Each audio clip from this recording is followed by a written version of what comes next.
Volvo S70. Ketika Volvo identik dengan mobil yang kotak-kotak dan gede, di tahun 97 Volvo mengeluarkan mobil middle size, kalau boleh dibilang entry size-nya, dengan spesifikasi dari 850, mobil legendaris balapan British Touring Car Championship. Mobil yang sangat compact, yang sangat keluar dari kebiasaan di tahun itu, yang identitas Volvo adalah kotak-kotak, dan kembali dengan desain yang lebih membulat, lebih manis di zamannya. Sedan yang cukup kecil, yang cukup lucu, dengan spesifikasi 5 silinder penggerak depan, dan yang kebetulan tipe ini adalah memiliki spesifikasi 5 silinder turbo 2300. Kita lihat apa yang menakjubkan dari kendaraan ini. 5 silinder inline front wheel drive dengan turbo. Ya, untuk kendaraan yang kecil, lucu, dan powerful, saya rasa hal yang cukup worth it untuk dimiliki dengan harga market yang boleh dikategori terjangkau dibanding rata-rata pasaran kendaraan Eropa. Kalau boleh sebut angka di pasaran, berkisar di 30, 40, sampai 50 juta. Untuk hal yang menakjubkan, sangat worth it dimiliki. So, selamat sore, kembali sama saya Radit Sangaji. Saya pengen sedikit cerita tentang keunikan dari Volvo S70, di mana rata-rata mobil Eropa identik dengan penggerak belakang, tapi Volvo menghadirkan unit dengan karakter yang berbeda. 5 silinder inline gerak depan, yang dimana sini adalah S70. DNA turunan kendaraan ini dari Volvo 850 yang jadi legend di BTCC tahun 95-96. Yang unik dari 5 silinder penggerak depan, jelas dia nggak punya unsur kenyamanan seperti penggerak belakang, tapi di sini keunikannya, penggerak depan dia pasti memiliki unsur feel steering yang lebih presisi dibanding penggerak belakang. Dan yang uniknya lagi, 5 silinder ini dia ada turbonya, yang jelas power di atas rata-rata. Untuk lebih jelas, kita tanya teman kita yang baru pertama kali bawa kendaraan ini. Unik banget.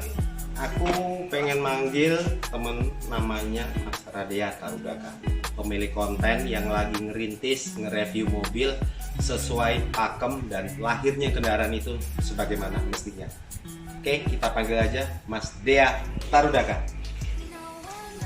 Oke, Mas Dea, monggo dijelaskan kira-kira first impression pertama naik kendaraan ini.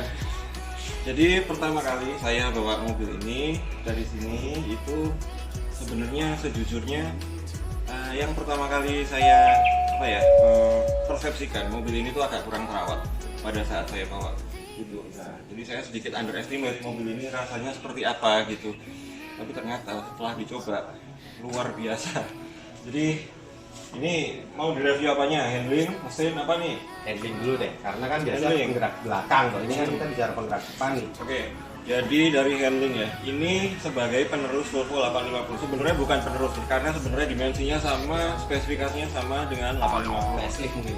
Facelift ya, mungkin lebih tepatnya facelift. Nah, ini handlingnya luar biasa, tidak seperti mobil Eropa. Mungkin kalau Anda terbiasa udah pernah bawa Mercedes atau BMW, ini handlingnya lebih tajam dari itu. Jadi ini rasanya terasa banget kalau mobil ini itu ada DNA balapnya. Jadi ini lebih ke sporty daripada nyaman mobil Karena ini. yang saya tanya ini baru pertama kali ngerti, Betul. paham bahwa Volvo punya penggerak depan yang dahsyat. Ya. Terus kira-kira dari fuel consumption, apa respon, reaksi, akselerasi, siapa tahu lebih bisa menjabarkan Mas Dia. Oke, pertama mungkin yang banyak ditanyakan orang, fuel consumption. Sebenarnya saya juga nggak terlalu ngitung sih, tapi tidak ada yang istimewa. Maksudnya tidak ada yang istimewa itu tidak terlalu boros, tapi juga ya kalau irit tentu saja tidak. Ini spesifikasinya cukup tinggi, nggak mungkin itu bisa seirit mobil yang di bawah 2000 cc ya. Oke, kayak gitu. Terus kalau mesin ya, akselerasi ya. gini, yang pertama 5 silinder itu adalah mesin yang spesial bagi saya karena mesin 5 silinder inline yang terkenal itu mungkin kita tahu VW Ya, Rafael. Rafael ya ada ya. Terus Mercedes yang diesel yang bisa bertahan jutaan kilometer sebelum turun mesin. Tapi kan nggak banyak di pasaran. Ya nggak banyak di pasaran. Tapi ini maksudnya secara di dunia ya. Dan kita kalau kita jangan pernah lupa ada legenda rally Audi Quattro itu jadi legenda di tahun 80-an dengan mesin yang sama 5 silinder inline turbo seperti ini. Jadi 5 silinder ini kalau dari yang saya rasakan yang pertama lebih mirip 6 silinder daripada 4 silinder itu dari kecorannya. Jadi mesin ini rasanya Padahal 3 orang silinder 3 silinder ganti itu kan kayak mobil LCGC pasti getaran, vibrasi, bahkan yang dikejar paling irit sih kalau dari 3 silinder. 3 dan 4 mungkin iya, tapi 5 ini berbeda. Jadi ini rasanya lebih mendekati 6 silinder daripada 5 silinder. Tapi tenaganya itu wow, luar biasa pokoknya. Jadi Cuman nggak nyaman kan? Apa Masih ya? nyaman penggerak belakang kan? oh iya ini kalau handling ya. Ini aku ngomongin mesin. Nah, kalau mesinnya tenaganya ya kayak yang ada di YouTube saya ya. Coba mungkin bisa dilihat di YouTube saya. Di radiator udah kan? Jadi mobil ini kayaknya pada zamannya mungkin untuk mesin penggerak depan sepertinya nggak ada lawan mobil ini pada masanya, atau mungkin sampai sekarang pun saya rasa cuma 1 atau 2 mobil penggerak depan yang lebih kencang daripada ini. Saya personally yang lagi in sekarang itu. ya saya personally belum ngecek ininya Civic Turbo ya, tapi kalau prasangka saya kayaknya kenceng ini 237 horsepower ini ada di ranahnya GTI Golf GTI terbaru loh ini. Berarti kan orang pakai turbo itu baru inget lah edisi 2015 up. Ya, Di betul. Volvo kita udah dari 80 90 konsisten dengan turbo yang fuel consumption lebih irit dengan tenaga power output yang sama atau bahkan lebih besar. Tapi note gini ya, kalau yang kebanyakan mobil sekarang itu memang turbo, tapi turbonya itu lebih dimaksudkan untuk efisiensi BBM itu saja. Ya mungkin performa ikut naik, cuma tidak untuk secara khusus mencapai performa yang tinggi. Honda CR-V dia drop cc tapi dia nambah turbo, bener nggak? Ya betul. Itu perlu aja sih. Tapi untuk selebihnya sih sebenarnya saya lebih ke arah Mas Dea first impression dengan kendaraan yang nggak pernah ada di bayangan orang umumnya. Menurut Mas Dea rekomend nggak buat dirawat atau dipakai atau mungkin buat hobis? Kalau hobis 100% rekomend. Jadi kelebihan mobil ini adalah sebenarnya bagi saya sih lebih menarik yang estate. Tapi karena mobil ini nggak banyak orang tahu dengan mesin yang T5 seperti ini, itu harganya jauh di bawah estate. Jadi ini sangat menarik bagi orang hobi. Tapi kalau untuk dirawat dan orang umum, ini saya belum bisa komen ya karena saya tidak membawa mobil ini dalam bengkel yang tepat.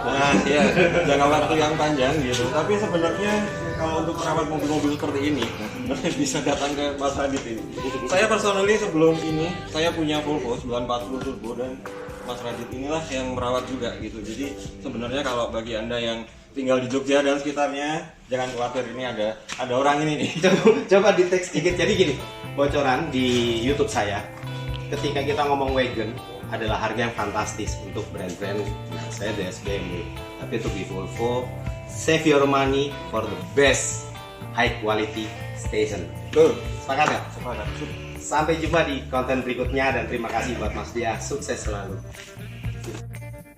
Interior kulit dengan jok elektrik, dengan setir yang sudah wood panel palang 4, transmisi otomatis yang sudah dilengkapi dengan mode sport, ekonomis, dan winter. Merupakan sedan middle size yang sangat out of the box di zamannya. Performa yang menarik,